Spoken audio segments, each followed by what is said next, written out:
राम साधु राम। सभी प्रोग्राम में बना रहे सभी भक्तों का प्रोग्राम की ओर से तालुका गुरु की ओर से हार्दिक अभिनंदन, हार्दिक स्वागत। और सभी प्रोग्राम में बना रहे भक्तों को निवेदन है कि कृपया शांति बना रखें और वाणी जी की पूजन की जा रही है। कुछ ही समय में वाणी जी की कथा सभी आप स्थान पर विराज है। माता बहन एक तरफ, भक्तजन एक। बहुत ही सुंदर ज्ञानवर्धक कथा हम सब सुनेंगे महाराज श्री के श्रीमुख से। सभी को निवेदन करता हूं कि आप सभी अपना अपना स्थान सुनिश्चित करके बैठ जाएं। वाणी जी का पूजन हो रहा है। पूजन के पश्चात नमः प्रकृति भद्राय नियता प्रणता स्वताम् नमोऽस्त्वनन्ताय सहस्रमूर्तये सहस्रपादाक्षिशिरोर्वाहवे सहस्रनाम्ने पुरुषाय शाश्वते सहस्रकोटि युगधारिणे नमः। नमोऽस्तु ते व्यास विशाल बुद्धे फुल्लारविन्दायत पत्र नेत्रम् येन त्वया भारत तैलपूर्ण प्रज्वलितो ज्ञानमय प्रदीपम्।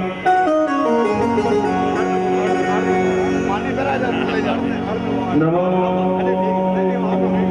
ब्रह्मण्याय गौब्राह्मण्य हिताय च जगद्धिताय कृष्णाय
Hare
बोलिए श्री स्वामीनाथ दयाल महाराज की जय।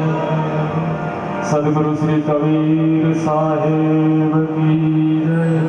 अनंत श्री दयाल जी महाराज की जय। श्री रामदास जी महाराज की जय। श्री हरसिंह जी महाराज की जय। श्री सुखरामदास जी महाराज की जय। बाबा जी श्री गंगादास जी महाराज की जय। बाबा जी श्री पोखरदास जी महाराज की जय। सभी संत महापुरुषों की जय। श्री वाणी जी महाराज की जय।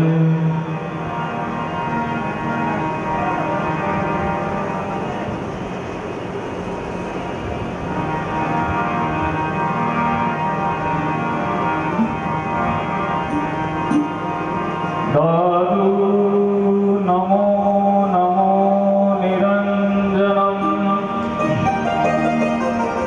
नमस्कार गुरुदेवतः। वंदनम सर्वसाधुवान्।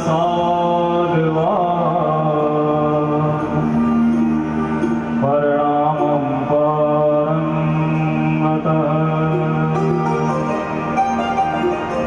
परब्रह्म परापरं सोममदेव निरञ्जनं। निराकारं निर्मलं तस्य दारुजीवन्दनम्।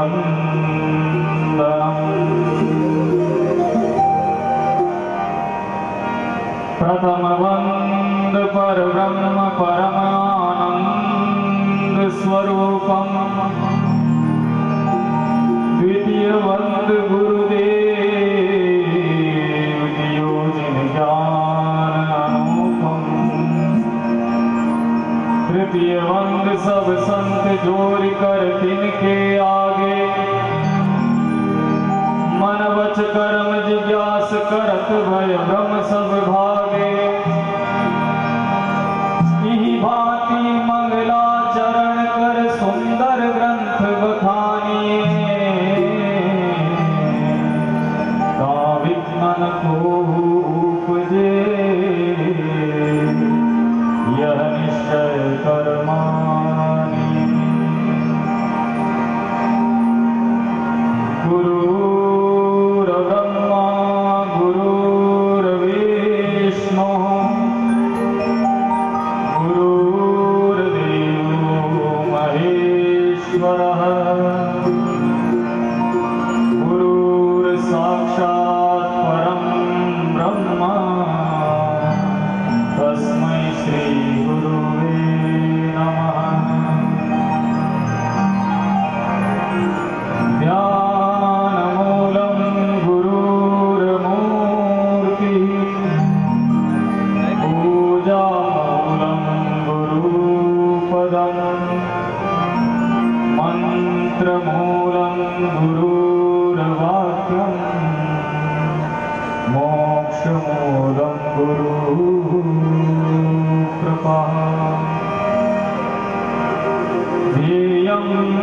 सदा परिभवग्नमभीष्टदोहम्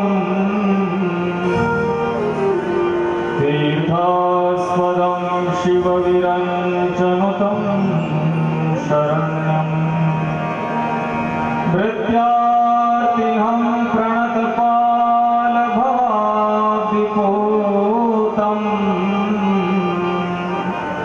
वन्दे महापुरुष ते चरणारविन्दम्।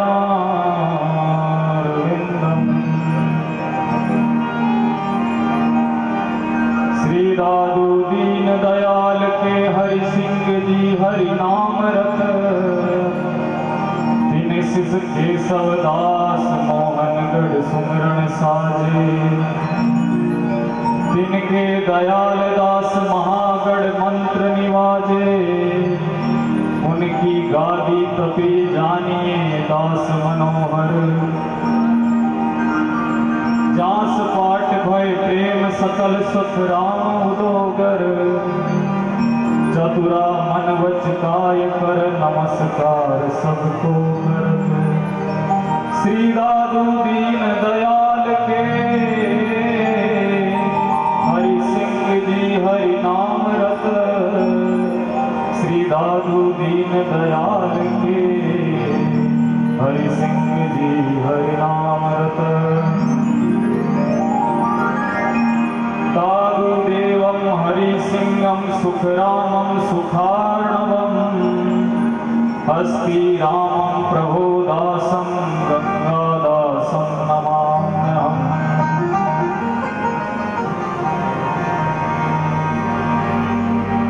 नमस्कार सुंदर करे निस दिन बारंबार सदा रहो मम शीस पे सतगुरु चरण तुम्हार।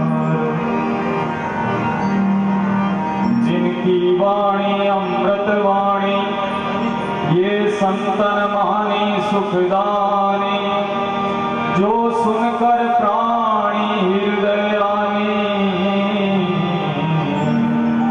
ये बुद्धि फिराने उन जानी ये अगत कहानी प्रकट प्रमाणी नायन छानी गंगा सी दादू गुरुआया शब्द सुनाया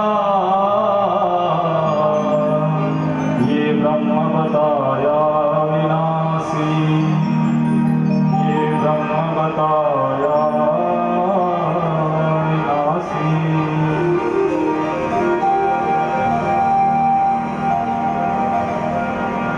सज्जनों बड़ा ही दिव्य अवसर हमको ये प्राप्त हो रहा है। आत्म कल्याण का इससे सुंदर अवसर दूसरा नहीं हो सकता। तो आइए इस शुभ अवसर पर अपनी वाणी को पवित्र करने के लिए 2 मिनट के लिए दादू नाम संकीर्तन करेंगे। तत्पश्चात जो महापुरुषों का पावन कर देने वाला चरित्र है, महापुरुषों की पावन कर देने वाली जो वाणी है, उस वाणी का अमृत है जो हम सभी लोग पान करेंगे।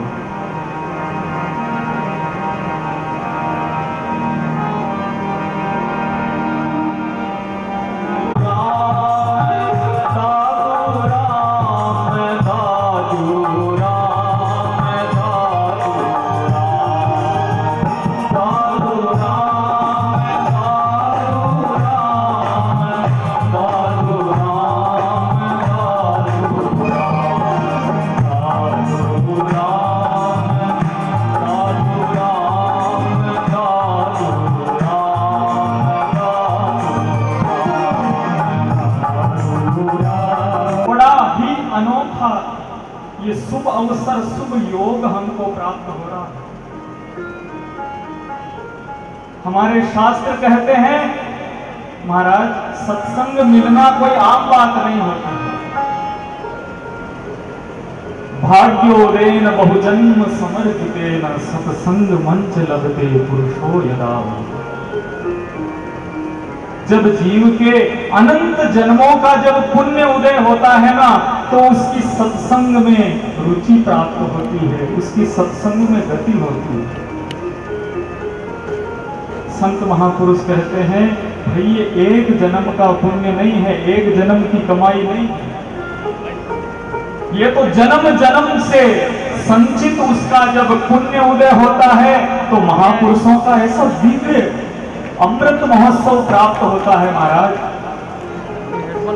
कितने वर्ष हो गए हम पढ़ रहे हैं ना, बाबा जी महाराज की 50वीं अर्ध शताब्दी महोत्सव है। 50 वर्ष उन महापुरुषों को ये धरा भूमि छोड़े हुए हो गए, लेकिन इन 50 वर्षों में श्रद्धा बढ़ी ही है, कम नहीं हुई। ये कहते हैं इसे भजन का प्रताप। संसार के अंदर किसी चीज का इतना प्रताप नहीं है जितना भजन का प्रताप है। बड़े बड़े महाराज लखपति करोड़पति संसार से चले गए, कोई याद करता है क्या? कोई याद नहीं करता। कितने ही अरब खरब की जिनके पास में संपत्ति थी, महाराज आए और चले गए, कोई उनको पूछने वाला भी नहीं है। लेकिन एक अलमस्त फकीर महाराज कुछ नहीं, ऐसे जंगल के अंदर निवास किया। आप देख रहे हैं आज भी महाराज सुविधाएं जुटाई जाती है, बाहर से सुविधाएं मंगा रहे हैं। वो महापुरुष जब आज से 50 साल पहले की जरा कल्पना करो, इस स्थान पर क्या रहा होगा। जरा यात्रा को रिवर्स मोड़ो, पीछे की ओर यात्रा को मोड़ो और जरा ये कामना करो कि 50 वर्ष पूर्व ये स्थान कैसा रहा होगा। देखिए सज्जनों, सत्संग में एकाग्रचित होकर हमको सुनना है, बड़ा अमूल्य ये खजाना है, हंसी खेल नहीं है, कोई मनोरंजन नहीं है। महाराज मनोरंजन तो टीवी पर फिल्म देखने से ज्यादा होता है, यहाँ तो ये का ये चित्र 4 घंटे चलने वाला है, वहां पर तो अलग अलग चेंज होता रहता है। लेकिन मनोरंजन हो जाता, मनोभंजन नहीं होता, मन का मेल वहां नहीं कटता, मन का मेल तो यही कटेगा। अगर मन को पवित्र करना है, परमात्मा कहां पर उतरे?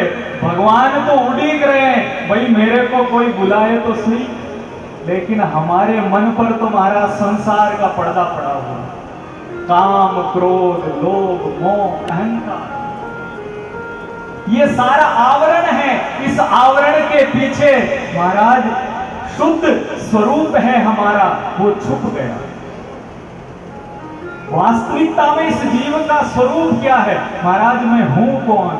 इसी का नाम ही तो ज्ञान है। ज्ञान कोई महाराज दूसरी वस्तु नहीं है। ज्ञान किसका करना है? कोई संसार का ज्ञान थोड़ी करना, कोई नॉलेज इकट्ठी थोड़ी करनी है कि महाराज कहां पर कौन हुआ क्या हुआ, ये तो जनरल नॉलेज है। ज्ञान को स्वयं का करना है।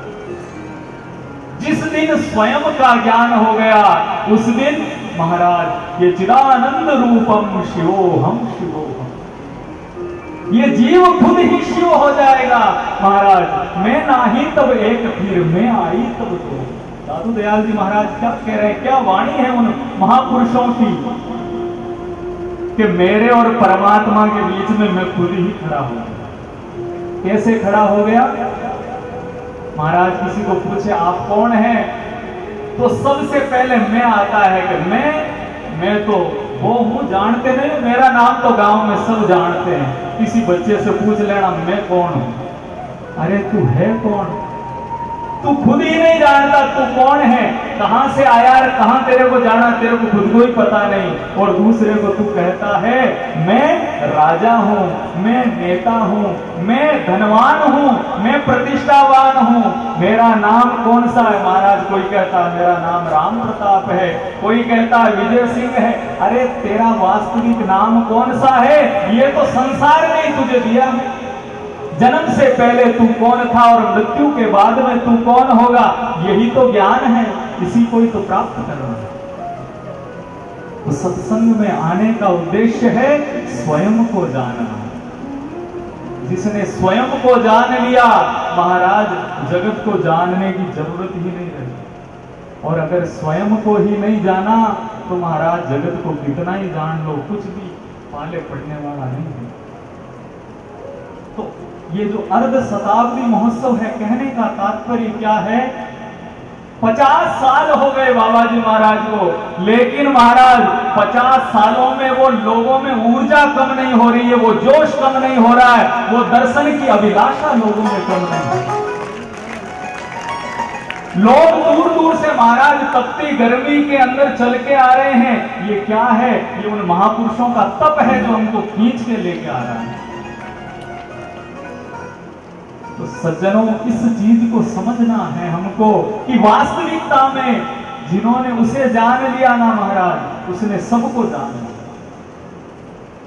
तो ऐसे महापुरुष जिनका भजन का प्रताप, भजन कभी मिटता नहीं है, ये ना सोच लेना।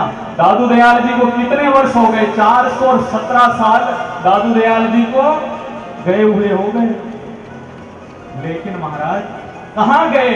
आज हर घट के अंदर, हर संत के अंदर ये जो मुख से जो वाणी निकल रही है, ये किसकी वाणी है? ये दादू जी की वाणी है। हमारे शब्दों में दम नहीं है, हमारे अंदर कोई आकर्षण नहीं है। महाराज मेरे को यहां क्यों बिठाया? मैं तो किसी जोगा नहीं हूं। जोगा कौन है?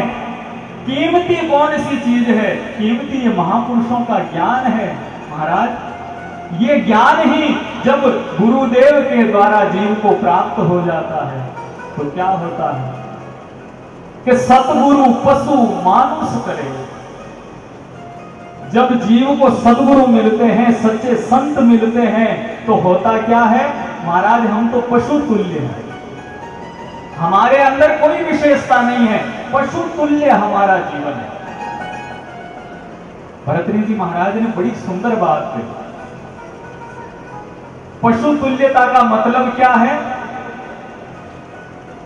शरीर तो महाराज मनुष्य का मिला हुआ है, लेकिन दो आदमियों को कभी लड़ते हुए देखा है? तो लड़ते हैं तो कहते अरे जानवरों की जैसे लड़ते हो, शर्म नहीं आती तुमको? कहने का मतलब क्या? जानवर भी अंदर ही है, इस घट के अंदर ही देवता और घट के अंदर ही जानवर। जब मौका पड़ता है वो जीव प्रकट हो जाता है। तो सदगुरु करता क्या है? सदगुरु उस देवत्व को प्रकट करता है और उस पशुता का नाश सदगुरु करता है। हमारे अंदर जो पशुता भरी हुई है, हमारे अंदर जो हिंसा भरी हुई है, हमारे अंदर जो राग द्वेष भरा हुआ है, जब जीव को गुरु प्राप्त होता है ना, तो महाराज एक एक दोष को खींच के बाहर कर देता है। इसीलिए दादू दयाल जी महाराज की वाणी कहती है, सतगुरु पशु मानुष करे। यही शरीर रहता है। भरतरी जी कहते हैं, शाम न विद्या न तपो न दानम, ज्ञानम न शीलम न गुणो न धर्मा, ते मृत्यु लोके भूमि भार भूता, ये मनुष्य रूपेण मृगाश्रम। जिसने जन्म ले लिया, लेकिन ये शाम न विद्या न तपो न दानम, ना दान की भावना है, ना भजन करने की इच्छा है, ना जीवन के अंदर त्याग है, ना तपस्या है, ना विद्या है, तो वो संसार में आदमी कैसा है? आजकल कहते हैं ना भाई, अब तो पढ़े लिखों का जमाना, आदमी पढ़ा लिखा नहीं है तो ना तो महाराज संसार में कामयाब और ना महाराज अपने जीवन के अंदर कुछ प्राप्त होता है। कहने का मतलब क्या? पढ़ाई करने से एक सीढ़ी क्रॉस होती है, आदमी की नॉलेज बढ़ती है कि महाराज ये कौन सा स्थान है, कौन सी जगह है। लेकिन सदगुरु के मिलने से सीढ़ी, अंतिम सीढ़ी जीव को प्राप्त हो जाती है। सदगुरु पशु मानुष करे, मानुष ते सिद्ध सोच। फिर मनुष्य तक गुरुदेव रुकते नहीं है। सच्चा गुरु वही होता है जो महाराज अपने चेले को अपने बराबर बना ले, वही सच्चा गुरु होता है। आज पोखरदास जी बाप जी को क्यों मानते हैं? गंगादास जी बाप जी मिले ना तो महाराज वो सदगुरु शरीर चेले का रहता है, शक्ति गुरु की रहती है। आप ये मत समझना कि शरीर आप में से अगर कोई जीव महापुरुषों की शरण में चला गया, उसके बाद में उस शरीर के अंदर जो शक्ति काम करती है, उस महापुरुष की शक्ति काम करती है, उन संतों की ऊर्जा काम करती है। फिर हमारे अंदर कुछ नहीं होता, हमको तो खाली होना पड़ता है महाराज। जब कुछ सदगुरु उस पात्र में भरता है, दादू सिद्धते देवता और देव निरंजन हो। जब इस जीव को गुरु प्राप्त हुआ तो कितने लाभ हुए। महाराज पशु से तो मनुष्य बनाया। अरे ये संसार में लड़ाई झगड़ा मेरा तेरा, महाराज जिनके गुरु नहीं है, जो धर्म से जुड़े हुए नहीं है, आपको कई कई प्रदेश भारत में ही ऐसे हैं 5-5, 10-10 रुपए के लिए एक दूसरे को मार देते हैं। अब उनको पूछा जाए ये मनुष्य जन्म कितना कीमती है भाई, 5-10 रुपए के लिए एक दूसरे की हत्या पर जीव उतारू हो जाता है, तो उनको आदमी थोड़ी कहेंगे, वो तो जानवर है। जब सदगुरु मिला तो जानवर से ये जीव क्या हुआ, मनुष्य हो गया। जब गुरु ने देखा महाराज अभी भी कमी है, तो फिर उसको क्या किया महाराज, उसको मनुष्य से देवत्व प्रदान कर दिया। देवताओं के अंदर जो गुण होते हैं वो ही इस जीव को प्रदान कर दिया। और देवता तक भी नहीं रुके, देव निरंजन होए, फिर तो महाराज उसको अपना ही स्वरूप प्रदान कर दिया, अपने बराबर ही उस जीव को बना दिया। कहने का तात्पर्य यह है सज्जनों, जिस भूमि पर हम बैठे हैं, जिस स्थान पर हम बैठे हैं, जिस जगह पर हम आए हैं, वो साधारण जगह नहीं है। यहाँ कई देव निरंजन हो गए, एक देव निरंजन नहीं हुआ। यहाँ तो जो आया ना महाराज उसी का बेड़ा पार हो गया। जो आया उस परमात्मा के भजन में लगा, महाराज उसी का ही बेड़ा पार हो गया, अपने जैसा ही गुरुदेव ने कर दिया। तो जिस स्थान पर हम आए हैं महाराज, कथा तो घर में बैठकर भी सुनी जा सकती है, ये रेडियो की आवाज खूब दूर दूर तक जाती है, लेकिन यहां पर आकर जब बैठ के सुनते हो ना, तो यहां महाराज उन महापुरुषों की शक्ति काम करती है। वो शक्ति हमारे अंदर जो विकार है, हमारे अंदर जो दुर्गुण है, उनको निकाल निकाल कर वो बाहर कर देगा। तो मनुष्य जीवन का उद्देश्य इतना ही है, मनुष्य जन्म हमको प्राप्त हुआ है, उसका उद्देश्य इतना ही है कि महाराज हमें अपने स्वरूप को प्राप्त करना है, अपना आत्म कल्याण करना है। मैं कौन हूं ये मुझे जानना है। कौन इस संसार में जन्मता है, कौन मरता है, इस चीज को जानना है। देखो भाई, संसार के अंदर जीव है ना, अपने सच्चे प्रेमी से नहीं मिल पाता, कमी यही रह जाती। होता क्या है, संसारी जीव जितने भी हैं महाराज प्रेम क्यों करते हैं, सुखी होने के लिए, आनंदित होने के लिए। कोई धन से प्रेम करता है, कोई पद से प्रेम करता है, सबका प्रेम अलग अलग जगह पर है। लेकिन जब धन प्राप्त हो गया फिर भी सुख प्राप्त नहीं हुआ, तो फिर खाली खाली लगने लगता। सब कुछ है लेकिन किसी न किसी चीज का अभाव जीवन में बना हुआ है। महाराज इस छोटे से जीवन में ज्यादा अनुभव तो नहीं है, लेकिन छोटे से लेकर बड़े आदमी तक मिलने का मेरे को अवसर प्राप्त हुआ। सबके मुख पर एक ही चिंता महाराज, सबका मुख क्या है, उदास ही रहता, चिंता ही रहती है, सबको कुछ न कुछ चाहिए। संसार के अंदर सुखी कोई नहीं है महाराज, ना तो अंबानी जी सुखी हैं और ना खेत में हल चलाने वाला किसान सुखी, एक भी सुखी नहीं। सबका सुख है वो उनसे दूर ही है। अंबानी सोचता है महाराज ये 5-10 फैक्ट्रियां हैं, ये जियो कंपनी है, अब इसको और बढ़ाऊं और देशों तक इसको फैलाऊं। महाराज उसकी यात्रा चालू है कि नहीं? और गरीब आदमी क्या सोचता है, किसान सोचता है अब की फसल आएगी, थोड़ा पैसा इकट्ठा होगा, बच्चों की शादी करनी है, अच्छा घर बनाना है, अच्छी गाड़ी लेनी, उसकी भी चिंता होगी। तो संसार में संत कहते हैं कोई तन दुखी कोई मन दुखी। महाराज कोई तन दुखी कोई मन दुखी, कोई धन बिन रहत उदास, ये थोड़े थोड़े सब दुखी, सुखी राम के दास। महाराज बाबा जी महाराज के जिनको दर्शन करने का सौभाग्य प्राप्त हुआ, महाराज वो आंखें धन्य, उन्होंने देखा होगा सुख क्या होता, आनंद क्या होता है, फकीरी क्या होती है।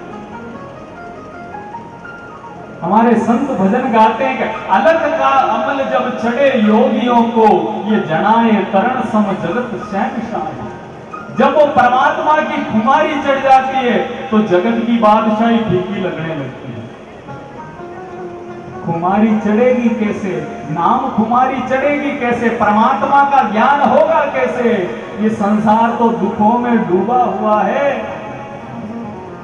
कोई तन दुखी, कोई मन दुखी, कोई धन बिन रहत उदास। ये थोड़े थोड़े सब दुखी और सुखी राम के। जो भगवान के प्रेमी हो गए महाराज वो सुखी हो। भगवान के भक्तों को पूछो कैसे, सब बाबा जी महाराज की कृपा है, मौज है, कोई चीज की कमी नहीं, सीधा यही वचन निकलता है। और संसार से पूछो कैसे हो, बस भाई पहले रुपया नहीं था, अब रुपया है तो शरीर काम का नहीं। शरीर के लिए धन कमाया लेकिन अब ये शरीर ही महाराज जा रहा है। बाढ़ देखते देखते काले से धोले हो गए। सब अंग है जो पलटते जा रहे हैं। चेहरा इतना फूट रहा था बच्चे थे जब, इतना सुंदर था, हर किसी को लाड आता, और अब महाराज चेहरा कैसे हो गया, रातें ढीली हो गई। आंखें हैं जो अंदर धस गई और महाराज बाल घोड़े हो गए, शरीर पर झुर्रियां पड़ गई। महाराज ये वही तो शरीर है जिससे तुम प्रेम करते थे। और ऐसा है नहीं कि हम कोई कमी रखते हैं। बढ़िया से बढ़िया महाराज सियाड़ा आता है तो गूंद के लाडू बना बना के खिलाते हैं, लेकिन ये तो महाराज एक ना एक दिन जाएगा। शरीर तो एक ना एक दिन जाने वाला है और परमात्मा ही इस जगत में रहने वाला है। यही जीवन की सच्चाई है। तो महाराज उस रहने वाले परमात्मा से हमें मन लगाना चाहिए, उस परमात्मा से हमको प्रेम करना चाहिए।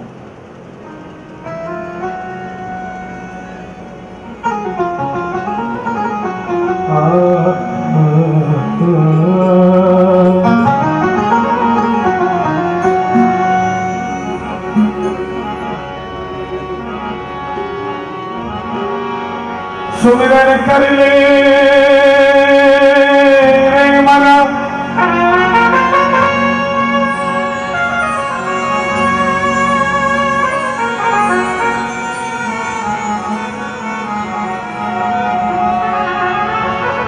सुमिरन कर ले मना, तेरो पल पल भी तो